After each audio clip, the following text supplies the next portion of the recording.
Welcome to Lash class. BA English second semester reading ഫിക്ഷനിലെ a corpse in the well എന്ന ചാപ്റ്ററിലെ question answers ആണ് നമ്മൾ നോക്കുന്നത്. ഈ ചാപ്റ്ററിലെ സമ്മറിയുടെയും എക്സ്പ്ലനേഷൻ്റെയും വീഡിയോ സെപ്പറേറ്റ് ആയിട്ട് നമ്മൾ ചെയ്തിട്ടുണ്ട്. അത് പ്ലേലിസ്റ്റിൽ അവൈലബിൾ ആയിരിക്കും.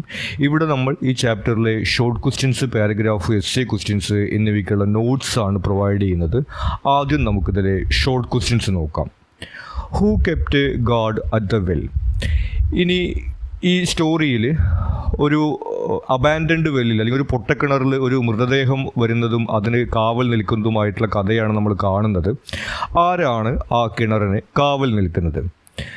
അണ്ണ, the narrator's father, and Ramoshi kept guard at the well. ഈ സ്റ്റോറിയിലെ നരേറ്ററുടെ ഫാദർ അണ്ണ, അദ്ദേഹം മഹർ കാസ്റ്റിൽ പെട്ടിട്ടുള്ള ഒരാളാണ്. അതുപോലെ രാമോഷി കാസ്റ്റിൽ പെട്ടിട്ടുള്ള മറ്റൊരാളുമാണ് ഈ കിണറിന് കാവൽ നിൽക്കുന്നത്. They had to ensure that animals did not disturb the corpse. അവർ കാവൽ നിൽക്കേണ്ട സാഹചര്യം എന്ന് പറയുന്നത് ആ ഡെഡ് ബോഡി ആനിമൽസ് ഒന്നും വന്നിട്ട് ഡിസ്റ്റർബ് ചെയ്യുന്നില്ല എന്നുള്ള കാര്യം ഉറപ്പുവരുത്തുന്നതിന് വേണ്ടിയിട്ടാണ്. As per the custom of the village, how long would the Mahar and the Ramoshi have to guard the corpse? ഇനി ആ നാട്ടിലെ ഒരു ആചാരം അനുസരിച്ചുകൊണ്ട് എത്ര സമയമാണ് ഈ മഹറും രാമോഷിയും ആ കിണറിന് കാവൽ നിൽക്കേണ്ടിയിരുന്നത്? According to village custom, the Mahar and the Ramoshi had to guard the corpse until the police arrived and arranged for its removal. ഇനി ആ നാട്ടിലെ ഒരു കസ്റ്റം അനുസരിച്ചിട്ട് ഈ മഹറും രാമോഷിയും പോലീസ് എത്തുന്നത് വരെ അവിടെ കാവൽ നിൽക്കുക എന്നുള്ള രീതിയാണ് പിന്തുടരുന്നത്. This duty was imposed on them as part of their caste based responsibilities regardless of how long it took for the authorities to come. അപ്പോൾ ഇത്ര സമയം കാവൽ നിൽക്കുക എന്നുള്ളതല്ല നമ്മൾ കാണുന്നത്. എപ്പോഴാണോ പോലീസ് അങ്ങോട്ട് വരുന്നത് അതുവരേക്കും കാവൽ നിൽക്കണം എന്നുള്ള രീതിയിലാണ് ആ ഒരു നാട്ടിലെ സംവിധാനമുള്ളത്. Why did Anna refuse to eat bakri? ഇനി ഈ കിണറിന് കാവൽ നിൽക്കുകയായിരുന്ന അണ്ണ പോലീസ് വരാൻ നേരം വൈകിയത് മൂലം വീട്ടിലേക്ക് തിരിച്ചെത്തുന്നില്ല. ആ സമയത്ത് നമ്മുടെ നരേറ്ററുടെ അമ്മ അയാൾക്കുള്ള ഭക്ഷണം കൊടുത്തയക്കുന്നുണ്ട്. പക്ഷേ അയാൾ അത് കഴിക്കാൻ തയ്യാറാവുന്നില്ല എന്നാണ് നമ്മൾ ഈ സ്റ്റോറിയിൽ കാണുന്നത്. എന്തുകൊണ്ടാണ് അയാൾ ഭക്ഷണം കഴിക്കാതിരുന്നത്?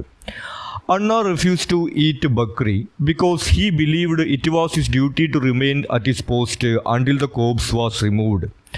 അദ്ദേഹം ഭക്ഷണം കഴിക്കാൻ തയ്യാറാവാത്തതിൻ്റെ കാരണം പോലീസ് വന്ന് അദ്ദേഹത്തിൻ്റെ ഡ്യൂട്ടി അവസാനിക്കുന്നത് വരെ അദ്ദേഹത്തിന് അവിടെ തന്നെ നിൽക്കണം എന്നുള്ള ഒരു ചിന്ത കാരണമാണ്. He felt bound by his caste obligations and did not want to neglect his assigned task. അദ്ദേഹത്തിൻ്റെ ഈ കാസ്റ്റുമായിട്ട് ബന്ധപ്പെട്ടിട്ടുള്ള ഒരു ജോലിയാണ് അവിടെ കൊടുത്തിരിക്കുന്നത്, നമുക്കറിയാം. അപ്പോൾ അത് നെഗ്ലക്റ്റ് ചെയ്യരുത്.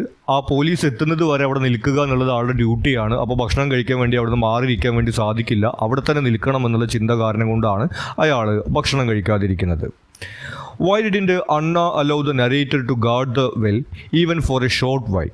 അപ്പോൾ ഈ സമയത്ത് നരേറ്റർ പറയുന്നുണ്ട്, അങ്ങനെയാണെങ്കിൽ കുറച്ച് സമയം ഞാനിവിടെ കാവൽ നിൽക്കാം, അച്ചപ്പുറത്ത് മാറി നിന്ന് ഭക്ഷണം കഴിച്ചോളൂ എന്ന്.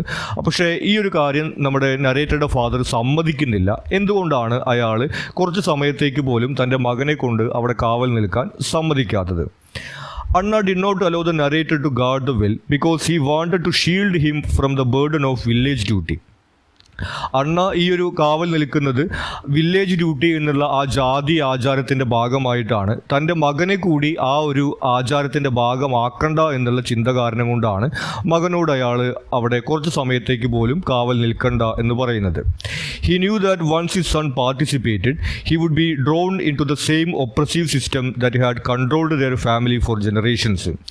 അപ്പോൾ ഒരു തവണ ഈ ഒരു ജാതി ആചാരത്തിൻ്റെ ഭാഗമാവുകയാണെങ്കിൽ പിന്നീട് ആ നാട്ടിൽ ഇതുപോലെ എന്തെങ്കിലും വിഷയം ഉണ്ടാകുന്ന സമയത്തൊക്കെ ഇവനെ വിളിക്കുകയും ഇവൻ അതിൻ്റെ ഫലങ്ങളെല്ലാം അനുഭവിക്കുകയും ചെയ്യും എന്നുള്ള ഭയം കാരണം കൊണ്ടാണ് ഒരിക്കൽ പോലും ഈ ഒരു ആചാരത്തിൻ്റെ ഭാഗമാവാൻ തൻ്റെ മകനെ അയാൾ സമ്മതിക്കാതിരുന്നത്. What troubled the head constable after having a look into the well? ഇനി ആ മൃതദേഹം കിടക്കുന്ന കിണറ്റിലേക്ക് നോക്കിയതിന് ശേഷം പോലീസുകാരനെ കുഴപ്പിച്ച കാര്യം എന്തായിരുന്നു? The head constable was troubled by the well's poor condition as its broken steps and filthy water made it difficult to retrieve the corpse.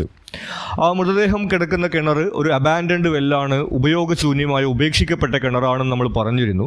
അപ്പോൾ അതിലേക്കുള്ള സ്റ്റെപ്പുകളൊക്കെ ഇങ്ങനെ പൊട്ടി തകർന്നിരിക്കുകയാണ്. അതുപോലെ ഇലകളും മറ്റ് മാലിന്യങ്ങളൊക്കെ അടിഞ്ഞുകൂടി അഴുക്ക് ജലമാണ് ആ കിണറ്റിലുള്ളത്.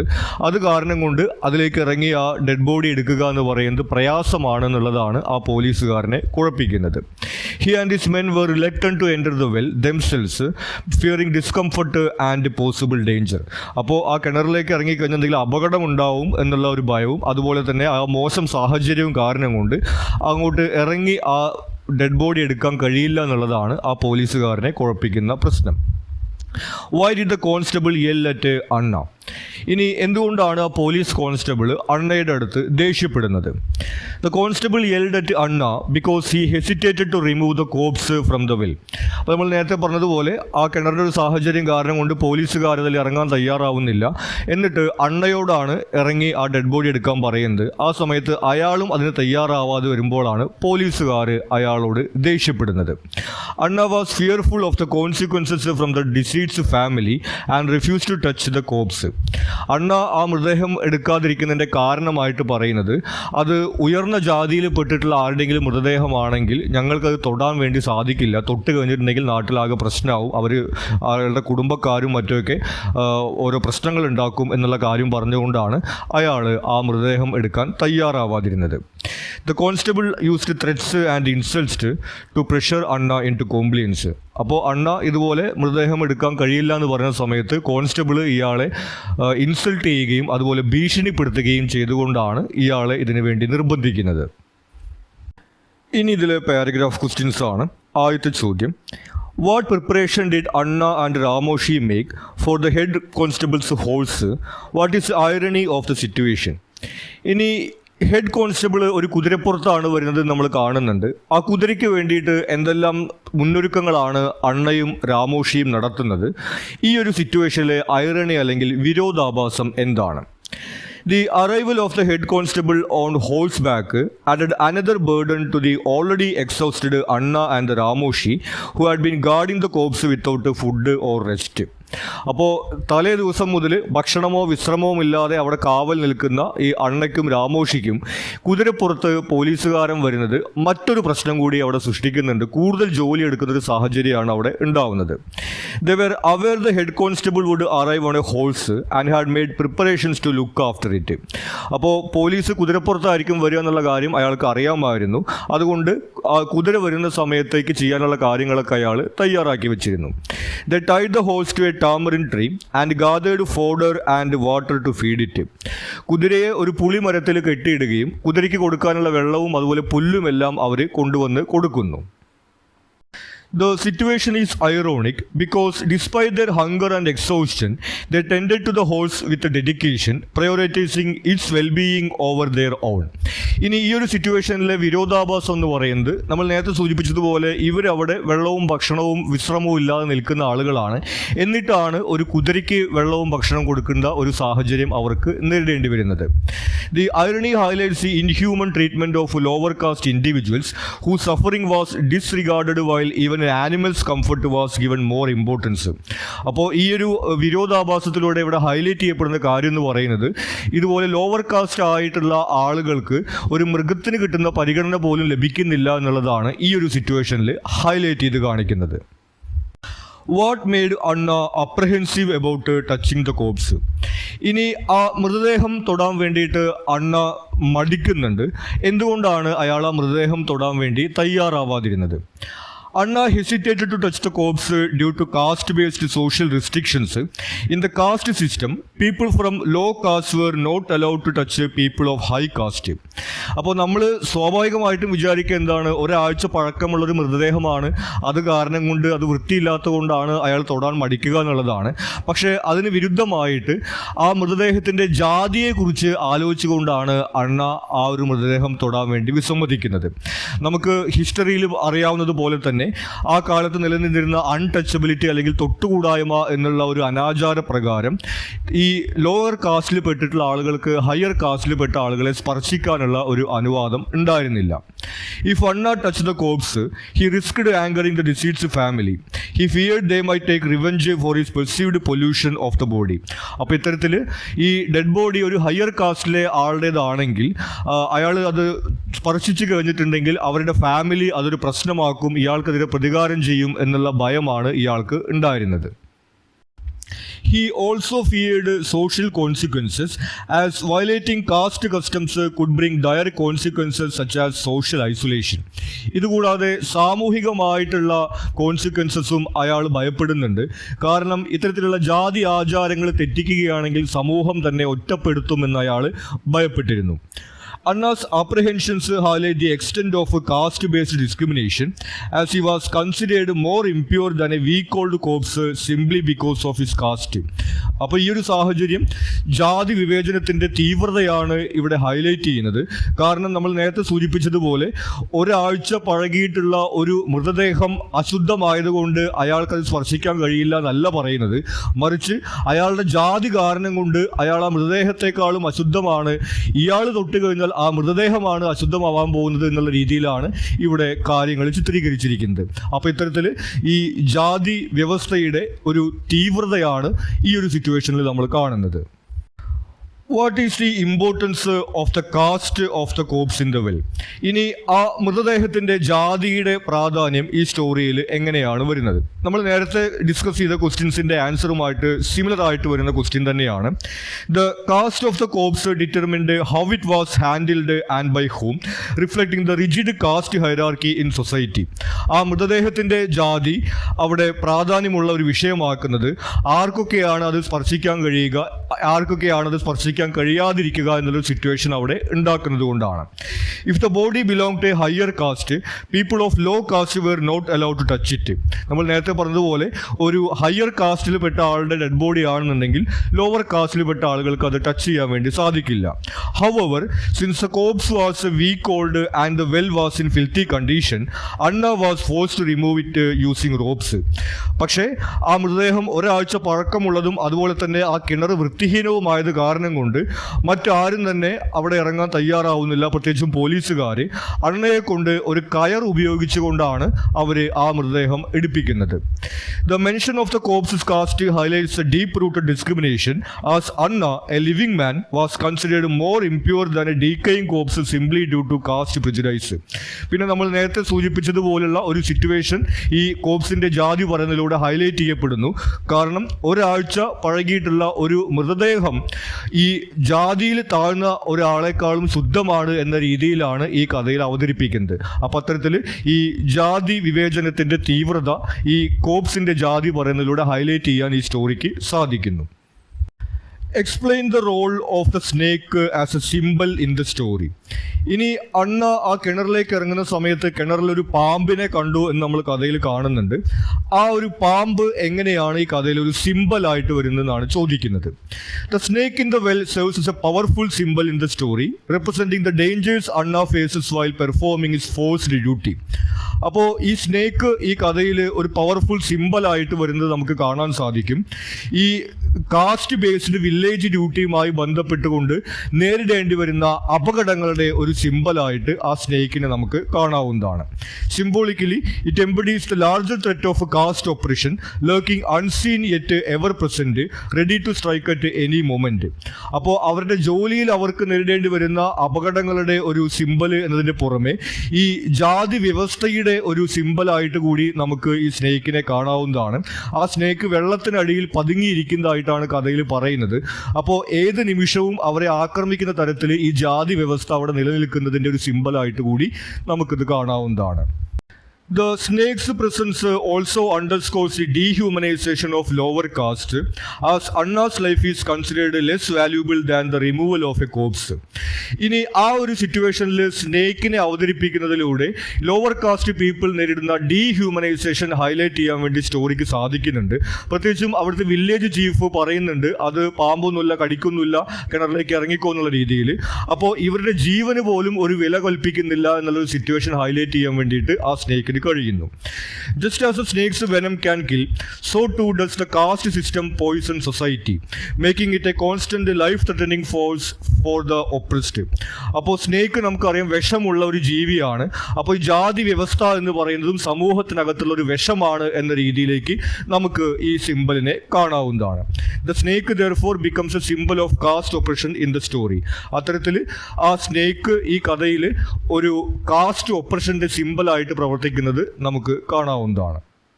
കോൺട്രാസ്റ്റ് ദ പേഴ്സണാലിറ്റീസ് ഓഫ് അണ്ണ ആൻഡ് ഹിസ് സൺ. ഇനി ഈ സ്റ്റോറിയിലെ നരേറ്ററുടെയും അദ്ദേഹത്തിൻ്റെ ഫാദർ അണ്ണയുടെയും ക്യാരക്ടേഴ്സ് തമ്മിലുള്ള ഡിഫറൻസ് ആണ് ചോദിക്കുന്നത്. Anna and his son have differing personalities in the story, particularly in their outlook on caste duty and resistance to oppression. അണ്ണയ്ക്കും അതുപോലെ തന്നെ നരേറ്റർക്കും ഈ സ്റ്റോറിയിൽ വ്യത്യസ്തമായിട്ടുള്ള പേഴ്സണാലിറ്റീസ് ഉള്ളതായിട്ടാണ് നമ്മൾ കാണുന്നത്. പ്രത്യേകിച്ചും ജാതി വ്യവസ്ഥയോടും അതിനെ എതിർക്കുന്ന കാര്യത്തിലും രണ്ടുപേർക്കും വ്യത്യസ്ത വീക്ഷണങ്ങളുള്ളതായിട്ട് നമ്മൾ കാണുന്നു. അണ്ണ ഈസ് ഒബീഡിയൻ്റ് ആൻഡ് സബ്മിസീവ്. ഇത്തരമൊരു ജാതി വ്യവസ്ഥയ്ക്ക് കീഴടങ്ങി നിൽക്കുന്നതായിട്ടാണ് അണ്ണയിൽ നമ്മൾ കാണുന്നത്. He has resigned himself to his fate as a Mahar, accepting the village duty despite its injustice. അപ്പോൾ ഈ ഒരു ജാതിയിൽ പെട്ടുപോയി എന്നുള്ളത് തൻ്റെ വിധിയാണ്, അത് കാരണം കൊണ്ട് വില്ലേജ് ഡ്യൂട്ടിയൊക്കെ താൻ ചെയ്യണം എന്നുള്ള രീതിയിലാണ് അണ്ണ ബിഹേവ് ചെയ്യുന്നതായിട്ട് നമ്മൾ കാണുന്നത്. He values tradition and duty, believing that resistance is futile and could invite harsher punishment. അപ്പോൾ അദ്ദേഹം കരുതുന്നത് ഈ ഒരു ട്രഡീഷൻ അനുസരിച്ചുകൊണ്ട്, ആചാരം അനുസരിച്ച് കൊണ്ട് ഇത് താൻ ചെയ്യേണ്ട കാര്യമാണ്. മാത്രമല്ല ഇതൊരു അനീതിയുള്ള കാര്യമാണെങ്കിലും ഇതിനെ എതിർക്കുകയാണെങ്കിൽ കൂടുതൽ രൂക്ഷമായിട്ടുള്ള പണിഷ്മെൻറ്റുകൾ തനിക്ക് നേരിടേണ്ടി വരുമെന്നാണ് അയാൾ ഭയപ്പെടുന്നത്. The narrator, however, is more defiant and questioning. എന്നാൽ നരേറ്റർ ആവട്ടെ ഇത്തരം അനീതികളെ കൂടുതൽ എതിർക്കുകയും ചോദ്യം ചെയ്യുകയും ചെയ്യുന്ന ഒരാളായിട്ട് നമ്മൾ കാണുന്നു. He openly protest against the caste based exploitation his father endures. തൻ്റെ പിതാവ് നേരിടുന്ന ഈ ജാതിയുടെ അടിസ്ഥാനത്തിലുള്ള അനീതിയെ അയാൾ എതിർക്കുന്നു. പോലീസുകാരോടും അതുപോലെ തന്നെ വില്ലേജ് ചീഫിനോടും വരെ എതിർത്ത് സംസാരിക്കാൻ അയാൾ തയ്യാറാവുന്നു. He attempts to intervene when Anna is forced into the well, showing a rebellious spirit and a desire for change. അതുപോലെ തന്നെ ആ പാമ്പ് കിടക്കുന്ന കിണറിലേക്ക് ഇയാളോട് ഇറങ്ങാൻ പറയുന്ന സമയത്ത് ഇറങ്ങണ്ട എന്ന് പറഞ്ഞുകൊണ്ട് അതിനെ എതിർക്കാനും നരേറ്റർ തയ്യാറാവുന്നത് നമ്മൾ കാണുന്നു. The contrast between them represents A generational divide. അപ്പോൾ രണ്ടുപേരുടെയും പേഴ്സണാലിറ്റീസ് തമ്മിൽ നമ്മൾ കാണുന്നത് രണ്ട് തലമുറകൾ തമ്മിലുള്ളൊരു വ്യത്യാസമാണ്. Anna embodies passive endurance, while his son symbolizes the awakening of resistance against caste discrimination. അണ്ണയിൽ നമ്മൾ കാണുന്നത് പഴയ തലമുറയിലുള്ള ഈ ജാതി വ്യവസ്ഥയ്ക്ക് അടിമപ്പെട്ടുകൊണ്ടുള്ള ഒരു പേഴ്സണാലിറ്റിയാണ്. എന്നാൽ അയാളുടെ മകൻ ഈ നരേറ്ററിൽ നമ്മൾ കാണുന്നത് പുതിയ തലമുറയിൽ ഇത്തരം അനീതികളെ ചോദ്യം ചെയ്യുന്ന ഒരു പേഴ്സണാലിറ്റിയാണ്. ഇനി ഇതിലെ എസ്സേ ക്വസ്റ്റ്യൻ ആണ്, how does a story bring out the disrespectful attitude towards Mahars and Ramoshis in society. സമൂഹത്തിൽ മഹറുകളോടും രാമോഷികളോടും ജാതിയുടെ പേരിലുള്ള ഡിസ്റെസ്പെക്ട്ഫുൾ ആറ്റിറ്റ്യൂഡ് എങ്ങനെയാണ് ഈ സ്റ്റോറി അവതരിപ്പിക്കുന്നത്? The story exposes caste-based discrimination and the disrespectful attitude towards mahars and ramoshis. ഇനി ജാതിയുടെ പേരിലുള്ള വിവേചനവും അതുപോലെ തന്നെ ജാതിയുടെ പേരിലുള്ള ഡിസ്റെസ്പെക്ട്ഫുൾ ആറ്റിറ്റ്യൂഡും മഹറുകളും രാമോഷികളും സമൂഹത്തിൽ നേരിടുന്നത് ഈ സ്റ്റോറിയിൽ അവതരിപ്പിച്ചിരിക്കുന്നു. They are forced to perform degrading tasks under the guise of village duty, where their labor is taken for granted and they are denied dignity. അപ്പോൾ വില്ലേജ് ഡ്യൂട്ടി എന്ന ഒരു ആചാരത്തിൻ്റെ പേരിൽ ഈ ജാതിയിൽ പെട്ടിട്ടുള്ള ആളുകളെ കൊണ്ട് വളരെ മോശവും അപകടകരവുമായ ജോലികൾ ചെയ്യിക്കുന്ന ഒരു സിറ്റുവേഷൻ ഈ കഥയിൽ ഹൈലൈറ്റ് ചെയ്ത് കാണിക്കുന്നു. Mahars and Ramoshis are compelled to guard a corpse, a task that upper caste refused to do. ഇനി ഈ സ്റ്റോറിയിൽ പ്രത്യേകിച്ച് നമ്മൾ കാണുന്നത് ഒരു മൃതദേഹം വീണ് കിടക്കുന്ന ഒരു കിണറിന് കാവൽ നിൽക്കുന്ന ജോലി ഇവരുടെ ജാതിയുടെ പേരിൽ ഇവരെ ഏൽപ്പിക്കുന്നതാണ്. This duty symbolizes their societal subjugation, where they are assigned roles deemed impure or undesirable. അപ്പോൾ ഇത്തരത്തിൽ സമൂഹത്തിൽ ആർക്കും ചെയ്യാൻ താല്പര്യമില്ലാത്ത കഴിയാത്ത അപകടകരവും അതുപോലെ തന്നെ വൃത്തിഹീനവുമായിട്ടുള്ള ജോലികൾ ഈ ജാതിയുടെ പേര് മാത്രം ഇവരെ ഏൽപ്പിക്കുന്ന ഡിസ്റെസ്പെക്ട്ഫുൾ ആയിട്ടുള്ള ഒരു ആറ്റിറ്റ്യൂഡ് ഈ കഥയിൽ എടുത്തു കാണിക്കുന്നു. Anna and the Ramoshi remain hungry and exhausted, yet their suffering is disregarded. അപ്പോൾ ഒരു ദിവസമായിട്ട് ഇതുപോലെ ഉറക്കവും ഭക്ഷണവും ഇല്ലാതെ ഇവരിവിടെ കാവൽ നിൽക്കുകയാണ്, അവർ ക്ഷീണിതരാണ് എന്നുള്ളതിന് യാതൊരു വിലയും ആ ഒരു സമൂഹം കൊടുക്കുന്നതായിട്ട് നമ്മൾ ഈ കഥയിൽ കാണുന്നില്ല. Even when food is brought for Anna, he refuses to eat, bound by the burden of his caste duty. ഇനി വീട്ടിൽ നിന്ന് കൊടുത്തയച്ചിട്ടുള്ള ഭക്ഷണം പോലും ഈ കാവൽ നിൽക്കുന്നതിൽ നിന്ന് മാറി നിൽക്കാൻ കഴിയാത്ത സാഹചര്യം മൂലം അണ്ണ അണ്ണ കഴിക്കാതിരിക്കുന്നതായിട്ടാണ് നമ്മൾ കാണുന്നത്. The head constable's horse receives better care than the Mahars. Anna and the Ramoshi ensure the horse is fed while their own hunger is ignored, illustrating their dehumanisation. ഇനി ആ കോൺസ്റ്റബിളിൻ്റെ കുതിരയ്ക്ക് പോലും ഈ മനുഷ്യർക്ക് ലഭിക്കുന്നതിനേക്കാൾ കൂടുതൽ പരിഗണന ലഭിക്കുന്നതായിട്ട് നമ്മൾ കാണുന്നുണ്ട്. ആ കുതിരയ്ക്ക് അവിടെ വെള്ളവും പുല്ലും എല്ലാം ഇവർ കൊടുക്കുന്നു. എന്നാൽ ഇവരിവിടെ ഒരു ദിവസമായിട്ട് ഉറക്കവും ഭക്ഷണവും ഇല്ലാതെ കാവൽ നിൽക്കുകയാണ്. അവർ എന്തെങ്കിലും കഴിച്ചോ എന്നോ അല്ലെങ്കിൽ എന്തെങ്കിലും കഴിക്കണോ എന്നുള്ളൊരു ചോദ്യം പോലും ആരും അവരോട് ചോദിക്കുന്നില്ല എന്നുള്ളതിലൂടെ എത്ര ഡിസ്റെസ്പെക്റ്റോട് കൂടിയിട്ടാണ് സമൂഹം അവരെ കാണുന്നത് എന്നുള്ളത് ഈ സ്റ്റോറിയിൽ ഹൈലൈറ്റ് ചെയ്യുന്നു. Anna is ordered to descend into the well despite the danger posed by the snake. ഇനി ആ കിണറിനകത്തൊരു പാമ്പുണ്ട് എന്നുള്ള കാര്യം കണ്ടതിന് ശേഷവും കിണറിലിറങ്ങാൻ വേണ്ടി അവർ അണ്ണയെ നിർബന്ധിക്കുന്നതാണ് നമ്മൾ ഈ സ്റ്റോറിയിൽ കാണുന്നത്. His life is considered expendable, showing how the lower castes are treated as mere tools for difficult tasks. അപ്പോൾ അവരുടെ ജീവന് പോലും ഒരു വില കൊടുക്കുന്നില്ല. അവരിതുപോലെ ഓരോ ജോലികൾ ചെയ്യാൻ വേണ്ടി മാത്രമുള്ളവരാണ്. അവരുടെ ജീവൻ ഒരു വിലയുമില്ല എന്നുള്ള തരത്തിലുള്ള തീർത്തും ഡിസ്റെസ്പെക്ട്ഫുൾ ആയിട്ടുള്ള ഒരു ആറ്റിറ്റ്യൂഡാണ് സമൂഹത്തിന് അവരോടുള്ളത് എന്നുള്ള കാര്യം ഈ സ്റ്റോറിയിൽ അവതരിപ്പിക്കുന്നു. The story not only presents individual suffering but also highlights a larger social structure that normalises exploitation. ഇനി ഈ ഒരു അവസ്ഥ ഈ സ്റ്റോറിയിൽ അണ്ണയുടേതും അതുപോലെ രാമോഷിയുടേതും മാത്രമല്ല, ആ ഒരു കമ്മ്യൂണിറ്റിയിലെ മുഴുവൻ ആളുകളും നേരിടുന്ന ഒരു അവസ്ഥയാണ്. അപ്പം അത്തരത്തിൽ ഈ മഹർ രാമോഷി കമ്മ്യൂണിറ്റി സമൂഹം എത്ര ഡിസ്റെസ്പെക്റ്റോട് കൂടിയിട്ടാണ് ട്രീറ്റ് ചെയ്യുന്നത് എന്നുള്ള കാര്യം ഈ സ്റ്റോറിയിൽ അവതരിപ്പിച്ചിരിക്കുന്നു. Through Anna's struggle, the story critiques a system that treats entire communities as inferior based on caste. അപ്പോൾ ഈ ഒരു കഥയിലൂടെ ഈ ജാതിയുടെ അടിസ്ഥാനത്തിൽ മനുഷ്യരെ വില കുറച്ച് കാണുകയും അതുപോലെ മനുഷ്യരോട് ബഹുമാനമില്ലാതെ പെരുമാറുകയും ചെയ്യുന്ന ഒരു സംവിധാനത്തെ ഈ സ്റ്റോറിയിൽ വിമർശന വിധേയമാക്കുന്നത് നമ്മൾ കാണുന്നു. ഇത്രയുമാണ് ഈ ഒരു ചാപ്റ്ററുമായി ബന്ധപ്പെട്ട് നമുക്ക് ഇമ്പോർട്ടൻ്റ് ആയിട്ട് വരുന്നത്. നിങ്ങൾക്ക് മറ്റെന്തെങ്കിലും സംശയങ്ങളോ സജഷൻസോ ഉണ്ടെങ്കിൽ നിങ്ങൾ കമൻറ്റ് ചെയ്യുക. കൂടാതെ ചാനൽ നിങ്ങളൊരു സബ്സ്ക്രൈബ് ചെയ്തിട്ടില്ലെങ്കിൽ സബ്സ്ക്രൈബ് ചെയ്യുക. Thank you.